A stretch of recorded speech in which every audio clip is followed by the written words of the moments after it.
Hey guys, it's Turtle. I'm going to show you how to grow your Orbeez. So your Orbeez start out as these little tiny hard balls. You can barely even pick one of them up because they're so small. And what we're going to do is we're going to put them in water and they will grow and get softer and squishier, and then they're a lot of fun to play with. So I am going to go ahead and I have this glass cookie jar here filled with water, and that's what I'm using to grow my Orbeez in, but you just need any sort of large container. Mine has a cover, but it doesn't need to. It doesn't matter if yours has a lid or not. The instructions for Orbeez say for every 1 teaspoon of beads, you need 3 cups of water. I would say at least that. If you have more than that, that's not going to be a problem. More is fine. And it says they take 6 to 10 hours to grow to their full size, so I'm going to go ahead and put them in, and then we'll come back and check on them probably about every 2 hours just to see how they've grown. Some of the stages in between them growing to their full size are pretty cool. So I'm going to take my Orbeez, and I have my water here. I'm going to go ahead and dump them in and see they all sank to the bottom. You can kind of reach in and stir them up a little bit if you want, but they are good to go. And so then I'll just let them sit and I will come back and we will check on them 2 hours from now.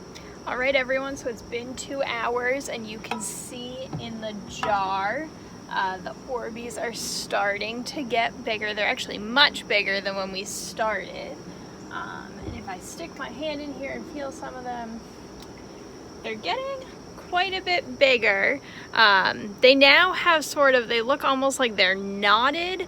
When they're totally done, they'll be completely smooth, but they're getting squishy now and they're getting much bigger.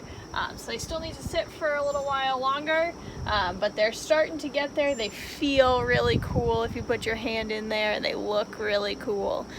So we'll give it a couple more hours, then we'll check on them again. All right, friends, it's been almost 4 hours since we started the Orbeez, so it's time to take another look and see how they're doing. And mine look like they're pretty much done. So if you can see them now, oh, it's too sunny out here. But if you can see them now, they're round, and they're squishy, and they bounce. So they're pretty much ready to go.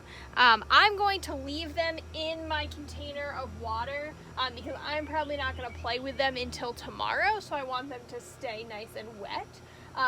If you do leave them in the water, it says for about 2 days they're okay, but after that they'll get really mushy and they'll break apart really easily, so you don't want to leave them in the water for too much longer than that if you want to use them again. But you can always take them out of the water, and they say that if you just leave them out, they will dry back up and turn into the little beads again, and then you can use them again. So if you want to use them again, just make sure you don't leave them in the water too long. Take them out and let them dry out. But it looks like after about 4 hours for mine, they are ready to go and ready to play with. One other thing, when you are watching your Orbeez grow, if you see that there's no water left in your container, like you just see the beads, it means they've soaked up too much water and you need to add more. My container still has plenty of water in it, so I don't have to worry about that. But if that does happen, all you have to do is just add a couple more cups of water and you should be good to go.